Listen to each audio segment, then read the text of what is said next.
नमस्कार दोस्तों, जैसा कि आपको पता है दिल्ली के अंदर आप पार्टी सरकार में है इस समय। लेकिन जो पहला टर्म था 2015 से 20 का, आपने देखा होगा उस समय भी केंद्र सरकार और दिल्ली सरकार के बीच में हमेशा कुछ तनाव बना रहता था। यहां पर स्पेशली जो लेफ्टिनेंट गवर्नर हैं और जो इलेक्टेड गवर्नमेंट है दिल्ली की, उन दोनों के बीच में कौन डिसीजन, फाइनल डिसीजन मेकर कौन है। मतलब कि अगर suppose elected government Arvind Kejriwal की गवर्नमेंट कोई डिसीजन लेती है तो क्या उस डिसीजन के लिए बार बार एलजी के पास जाना पड़ेगा, या फिर कॉन्स्टिट्यूशन के अंदर क्या लिखा हुआ है, सुप्रीम कोर्ट क्या कहता है। इन सारे चीजों को, मुद्दों को सॉल्व करने के लिए अब यहां पर क्या हुआ है कि लोकसभा के अंदर एक बिल लाया गया है, जिसके तहत यहां पर अरविंद केजरीवाल की सरकार ने डायरेक्टली ब्लेम किया है कि यहां पर जो केंद्र सरकार है वो इलेक्टेड गवर्नमेंट की जो पावर है उसको छीनना चाहती है, उसको लेना चाहती है। यहां पर आप देख सकते हो, centre to introduce bill to define powers of Delhi government, Delhi lieutenant governor. और यहां पर दोनों के बीच में क्या होगा, किसके पास क्या पावर है, वो इस बिल के तहत यहां पर डिफाइन किया जाएगा। तो इसके बारे में डिटेल से जानेंगे कि एग्जैक्टली पूरा मुद्दा क्या चल रहा है यहां पर इस बिल के तहत। ये बिल पास होने के बाद यहां पर इसका इंप्लीकेशन क्या होगा, हर एक चीज को समझने की कोशिश करेंगे। चलिए आगे बढ़ते हैं। मैं हूं अंकित अग्रवाल और अपडेट के लिए आप मुझे फॉलो कर सकते हैं इंस्टाग्राम, फेसबुक और ट्विटर पर। मेरे लेक्चर की हर पीडीएफ आपको फेसबुक पर तो मिलेगी, प्लस साथ में आप मेरा टेलीग्राम चैनल ज्वाइन कर सकते हैं by searching Ankit Agarwal official. और जैसा कि आपको पता है कि यूपीएससी का नोटिफिकेशन आ चुका है। अगर आप अपनी प्रिपरेशन और बेहतर सही तरीके से करना चाहते हैं तो आप हमारे स्टडी आईक्यू के यूपीएससी कोर्स ज्वाइन कर सकते हैं, जहां पर कॉम्प्रिहेंसिव तरीके से जितनी भी चीजें आपको एक सिंगल जगह उपलब्ध करा दी जाती हैं। तो चलिए यहां पर समझते हैं। उसके पहले यहां पर मैं आपको दिखा भी देता हूं, ये आप देख पाओगे, the government of national capital territory of Delhi amendment bill 2021। क्योंकि आपको याद होगा जो ओरिजिनल दिल्ली सरकार वाला जो बिल है, जो एक्ट है, वो आपका 1991 का है। उसी को एक तरह से यहां पर अमेंड किया जा रहा है केंद्र सरकार के द्वारा। और याद रखिएगा ये डायरेक्टली आता है आपका होम मिनिस्ट्री के अंदर, जो अमित शाह इसको लीड करते हैं। तो यहां पर एग्जैक्टली अब हुआ क्या है, ये बिल लाया गया है जिसके तहत यहां पर ऐसा लग रहा है कि अगेन जो टसल है सेंट्रल गवर्नमेंट और दिल्ली सरकार के बीच में, जो इलेक्टेड गवर्नमेंट है, जिसके बीच में यहां पर फिर से काफी सारा जो मुद्दा है वो गहरा सकता है। बेसिकली यहां पर आरोप ये लगाया जा रहा है कि जो लेफ्टिनेंट गवर्नर हैं उनको ज्यादा पावर दी जा रही है। मतलब कि आगे क्या होगा इसके बाद से कि जो भी दिल्ली सरकार यहां पर डिसीजन लेगी, हर एक डिसीजन इंप्लीमेंट करने से पहले यहां पर बार बार उनको लेफ्टिनेंट गवर्नर के पास जाना पड़ेगा। और इसी को देखते हुए यहां पर आप देख सकते हो ट्वीट किया गया है अरविंद केजरीवाल जी के द्वारा, after being rejected by people of, वो बताया गया कि अभी बाइपोल्स वगैरह हुए थे एमसीडी के, उसमें यहां पर आपको काफी बड़ी जीत मिली थी, 8 के 8 सीट यहां पर आप पार्टी ने जीता था। इसको देखते हुए बीजेपी सरकार यहां पर जो इलेक्टेड गवर्नमेंट की पावर है उसको कर्टेल करने की कोशिश कर रही है इस पूरे जो बिल लाकर। और यहां पर यह भी इल्जाम लगाया गया कि सुप्रीम कोर्ट का जो डिसीजन था 2018 का, मैं आपको आगे सब कुछ बताऊंगा, उसमें भी यहां पर दिल्ली सरकार के फेवर में डिसीजन लिया गया था। लेकिन उसके बावजूद इस बिल के तहत यहां पर सभी चीजों को अंडरमाइन करने की कोशिश की जा रही है। अब हम देखते हैं कि इस बिल के अंदर है क्या, what is this bill exactly. अब इसके अंदर, इस बिल के अंदर जो इसका मेन ऑब्जेक्टिव है, अगर आप वो देखोगे, यहां पर सेंट्रल गवर्नमेंट ये क्लेम कर रही है कि ये बिल एक तरह से जो 2018 का सुप्रीम कोर्ट का जजमेंट था, जो इंटरप्रिटेशन था सुप्रीम कोर्ट का, उसी को एक तरह से इंप्लीमेंट किया जा रहा है। यहां पर केंद्र सरकार समझो क्या कह रही है कि सुप्रीम कोर्ट ने जो इंटरप्रेट किया था 2018 में, उसी को एक तरह से हम यहां पर कानूनी तौर पर उसको सही करने की कोशिश कर रहे हैं। यहां पर जो लेफ्टिनेंट गवर्नर की पावर क्या है, दिल्ली सरकार की क्या पावर है, उसको एक तरह से डिफाइन करने की कोशिश कर रहे हैं। और इसके अंदर अगर आप देखोगे तो क्लियरली लिखा हुआ है इस बिल के अंदर, the term government in any law made by the legislative assembly. मतलब कि यहां पर जो भी लेजिस्लेटिव असेंबली है 70 मेंबर्स की दिल्ली के अंदर, वो जो भी डिसीजन लेती है, जो भी कानून बनाती है, उसके लिए फाइनल जो निर्णय है वो किसके हाथ में होगा, वो होगा एलजी के हाथ में। मतलब जो लेफ्टिनेंट गवर्नर है उनके हाथ में होगा, वो जैसा चाहे कर सकते हैं। और एक तरह से आप कह सकते हो कि ये सेम चीज जैसे कि 2000 जो अभी प्रेजेंट में लेफ्टिनेंट गवर्नर है, उनके पहले आपको याद होगा जो नजीब जंग गवर्नर थे, तो उस समय उन्होंने भी यही चीज कहा था कि यहां पर जो आर्टिकल 239 है और 239A है, ये बेसिकली कॉन्स्टिट्यूशन के अंदर आया था, जिसके तहत हर एक चीज, मतलब दिल्ली के अंदर क्या होगा, किसके पास क्या पावर है, हर एक चीज को डिफाइन किया गया था इसके तहत। और यहां पर नजीब जंग ने उस समय यह कहा था कि लेफ्टिनेंट गवर्नर जो है वो फाइनल डिसीजन ले सकते हैं। तो एक तरह से इस बिल के माध्यम से उसी को एक तरह से रिपीट करने की बात कही जा रही है। यहां पर यह बोला जा रहा है कि लेफ्टिनेंट गवर्नर का ओपिनियन बाइंडिंग होगा, मतलब इनको लेना पड़ेगा। दिल्ली सरकार कोई भी निर्णय लेगी, चाहे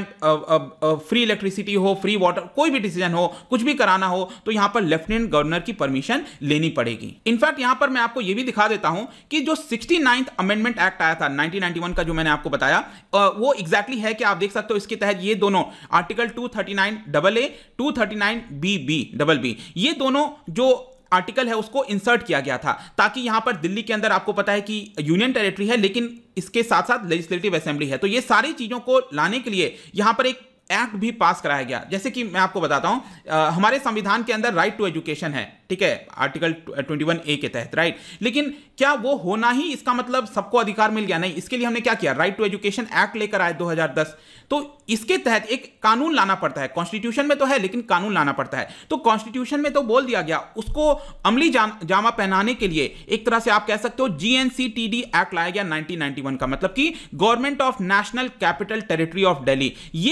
ये जो एक्ट लाया गया था उसी के अंदर अमेंडमेंट किया जा रहा है। आई होप कि अब आपको क्लियर हो गया होगा कि एग्जैक्टली ये अमेंडमेंट किसके अंदर लाया जा रहा है। अब हम आते हैं कि ये जो मुद्दा है वो क्या चल रहा था और सुप्रीम कोर्ट का जो बेंच है 2018 में उसने यहां पर क्या निर्णय लिया था। तो मैंने आपको पहले ही बताया 2015 से जब से दिल्ली के अंदर सरकार बनी तो केंद्र सरकार और जो जो यूनियन टेरिटरी की गवर्नमेंट है दिल्ली के अंदर, दोनों के बीच में मतभेद होने लगे। यहां पर इल्जाम लगाया गया आप सरकार के द्वारा कि हम जो भी डिसीजन लेना चाहते हैं उसकी जो फाइल है वो लेफ्टिनेंट गवर्नर रोक देते हैं। तो ये पूरा मामला अल्टीमेटली क्या हुआ, कोर्ट के अंदर चला गया। तो यहां पर 5 जजों की जो बेंच है उन्होंने 2018 में यह निर्णय सुनाया कि जो भी दिल्ली सरकार कानून के तहत कोई भी अगर डिसीजन लेती है तो उसके लिए लेफ्टिनेंट गवर्नर के पास जाने की आवश्यकता नहीं है। जी हां, 2018 में यहां पर सुप्रीम कोर्ट ने यह फैसला सुनाया गया कि जो भी दिल्ली की सरकार निर्णय लेती है, क्योंकि वो इलेक्टेड गवर्नमेंट है, जो भी निर्णय लेती है उसके लिए बार बार कंकरेंस लेने की आवश्यकता नहीं है लेफ्टिनेंट गवर्नर के पास, अदर देन, लेकिन याद रखिएगा क्योंकि ये पूरी तरह से स्टेट नहीं है, पुलिस का मैटर हो गया, पब्लिक ऑर्डर हो गया, लैंड हो गया, इस मामले के अलावा जो भी डिसीजन लिया जाता है दिल्ली सरकार के द्वारा उसके लिए लेफ्टिनेंट गवर्नर के परमिशन की आवश्यकता नहीं है। लेकिन यहां पर यह भी बोला गया सुप्रीम कोर्ट के द्वारा, क्योंकि आप पूरे राज्य नहीं है, पूर्ण राज्य नहीं हो आप, इसके लिए जो भी डिसीजन है एटलीस्ट आपको कम्युनिकेट करना पड़ेगा। आप ऐसा नहीं कर सकते कि लेफ्टिनेंट गवर्नर को पूरी तरह से डार्क में रख दोगे, आप उसको कुछ बताओगे नहीं, ऐसा आपको नहीं करना है। और सुप्रीम कोर्ट ने आप देख सकते हो यह भी बोला कि lieutenant governor is bound by the aid and advice, मतलब जिस तरह से राज्य के अंदर और सेंट्रल गवर्नमेंट में भी आपने देखा होगा president is bound by the aid and advice of the council of minister, जो भी काउंसिल ऑफ मिनिस्टर्स फैसला लेती हैं उसी प्रकार से यहां पर भी बोला गया। लेकिन यहां पर चेतावनी दिया, मतलब आप समझ रहे होंगे सुप्रीम कोर्ट थोड़ा सा बैलेंस आउट करने की कोशिश कर रहा है, यहां पर दोनों को एक तरह से खुश रखने की कोशिश कर रहा है कि आप लोग एक साथ मिलजुल कर काम करने की कोशिश करो। दिल्ली सरकार को भी बोला कि आपको ध्यान रखना है कि आप हर एक चीज एकदम पूरी तरह से, कोई बड़ा डिसीजन हो गया वो भी आप नहीं बताओगे, ऐसा नहीं चलेगा। दिल्ली पूर्ण राज्य नहीं है तो आपको एक बैलेंस बनाकर चलना होगा। अब देखिए क्या होता है कि ये जो नया कानून लाया जा रहा है इसका इंप्लीकेशन क्या होगा, ये मैंने आपको सुप्रीम कोर्ट का जो जजमेंट था वो बता दिया कि बैलेंस आउट करने की कोशिश कर रहा था सुप्रीम कोर्ट। अब इससे क्या हुआ, दिल्ली सरकार यहां पर एनकरेज हो गई। दिल्ली सरकार को लगा अब तो सुप्रीम कोर्ट का फैसला आ गया है तो अब हमें कुछ कम्युनिकेट करने की जरूरत ही नहीं है लेफ्टिनेंट गवर्नर को। तो मतलब दिल्ली सरकार भी क्या हुआ कि एक एक्सट्रीम पर चली गई। दिल्ली सरकार ने जितने भी फाइल्स वगैरह थे उसको सेंड करना, मतलब जो भी वो इंप्लीमेंट करती थी, जो भी कानून बनाती थी वो वहां पर लेफ्टिनेंट गवर्नर को भेजना बंद कर दिया। मतलब इंप्लीमेंट करने के बाद वो भेजने लगी, मतलब जब इंप्लीमेंट हो गया कोई डिसीजन, जैसे पानी फ्री करना है, कुछ भी डिसीजन है, व्हाटएवर दिल्ली गवर्नमेंट जो डिसीजन ले रही है वो इंप्लीमेंट करने के बाद यहां पर जो है वो लेफ्टिनेंट गवर्नर को बताती थी। लेकिन मैं आपको बता दूं कि ये जो 239AA4 है उसके अंदर ये बोला हुआ है अगर लेफ्टिनेंट गवर्नर चाहे, मतलब इसके अंदर जो आपका कॉन्स्टिट्यूशन है उसके अंदर ये बोला हुआ है कि लेफ्टिनेंट गवर्नर अगर यहां पर चाहे कि कोई भी जो डिसीजन लिया जा रहा है दिल्ली सरकार के द्वारा अगर वो रेफर करना चाहते हैं उसको प्रेसिडेंट को, तो वो इस एक्ट के माध्यम से कर सकते हैं, वो इन्वोक कर सकते हैं आर्टिकल 239AA4। लेकिन अब आप समझो यहां पर क्या हो रहा है कि सुप्रीम कोर्ट का जजमेंट आया, उसके बाद दिल्ली सरकार ने यहां पर लगातार अभी तक क्या हुआ कि इंप्लीमेंट करने के बाद हर एक फैसला जो है वो लेफ्टिनेंट गवर्नर को सुनाती थी कि हमने ये डिसीजन ले लिया है, इसको इंप्लीमेंट कर दिया है। तो यहां पर ये जो पावर मिली थी लेफ्टिनेंट गवर्नर के पास वो पूरी तरह से एक तरह से खत्म हो गई, क्योंकि यहां पर पावर क्या है लेफ्टिनेंट गवर्नर के पास, इंप्लीमेंट करने से पहले अगर लेफ्टिनेंट गवर्नर को लगता है कि ये डिसीजन सही नहीं होगा तो इसके लिए प्रेसिडेंट को रेफर कर सकती है। ठीक है, ये लेफ्टिनेंट गवर्नर के पास डिस्क्रिशनरी पावर थी। लेकिन यहां पर आप सरकार ये जो कर रही थी इसकी वजह से वो पावर पूरी तरह से खत्म हो गई, क्योंकि इंप्लीमेंट करने के बाद ये फैसला सुनाया जाता था। और यही चीज दिल्ली लॉ के जो सेक्रेटरी हैं 2019 में उन्होंने भी यही चीज दिल्ली सरकार को बोला कि ठीक है आप सारे डिसीजन ले रहे हो, लेकिन हर एक डिसीजन ऐसा मत करो कि पूरी तरह से लेफ्टिनेंट गवर्नर को डार्क में रखो। यहां पर कुछ जो बड़े फैसले होते हैं, कुछ चीजें होती हैं, वो आपको पहले बताना पड़ेगा लेफ्टिनेंट गवर्नर को, ताकि लेफ्टिनेंट गवर्नर को अगर लगे कि वो प्रेसिडेंट को रेफर करना है तो वो आर्टिकल 239 AA कर सकते हैं। लेकिन यहां पर दिल्ली सरकार का भी एक मत था,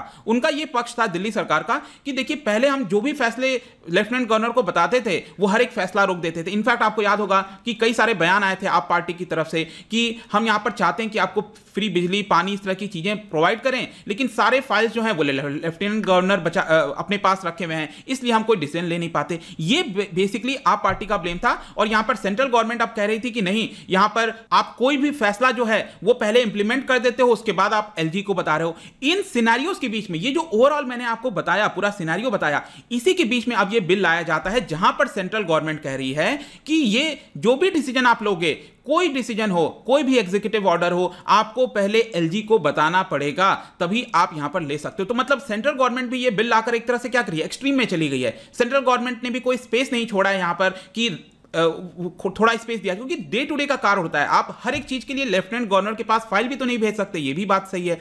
तो अगेन यहां पर एक तरह से आप कह सकते हो कॉन्स्टिट्यूशनल क्राइसिस जैसी चीजें आपको आगे देखने को मिलेंगी। और मोस्ट प्रोबेबली मुझे यही लगता है कि ये जो मामला है अगेन फिर से सुप्रीम कोर्ट वगैरह जाएगा, जहां पर फिर से सुप्रीम कोर्ट बैलेंस आउट करने की कोशिश करेगी, दोनों पार्टी को समझाने की कोशिश करेगी कि यहां पर लोगों के मत के लिए, भले के लिए आप दोनों साथ मिलकर काम करें। ये पूरा वीडियो था दोस्तों। आई होप कि हर एक पहलू को, हर एक चीजों को आप अच्छे से समझ गए होंगे। जाने से पहले यहां पर एक इंटरेस्टिंग आपके लिए क्वेश्चन लाया हूं कि सपोज यहां पर अगर कोई नया राज्य बनाना है, उसके लिए जो भी बिल इंट्रोड्यूस किया जाएगा वो कहां पर किया जाएगा, क्या प्रेसिडेंट की सहमति से किया जाएगा, इसको लेकर मैंने 4 ऑप्शन दिए हैं। क्या आप मुझे राइट आंसर इसका बता सकते हो? इसका जो सही आंसर है वो हमेशा की तरह आपको इंस्टाग्राम पर तो मिलेगा ही। अगर आप इंस्टा पे नहीं हो कोई बात नहीं, टेलीग्राम से आप इसका राइट आंसर ले सकते हैं। मैं कई सारे एमसीक्यूज यहां पर डालता रहता हूं स्टोरीज के फॉर्म में, आप जाकर प्ले कर सकते हो। अगर आप मुझसे इकोनॉमी पढ़ना चाहते हैं, कोई भी कोर्स परचेस करना चाहते हैं, स्टडी IQ ऐप पर जा सकते हैं। आई होप कि वीडियो आपको पसंद आया होगा। मिलता हूं आपसे next time. Till then thank you very much, see you soon.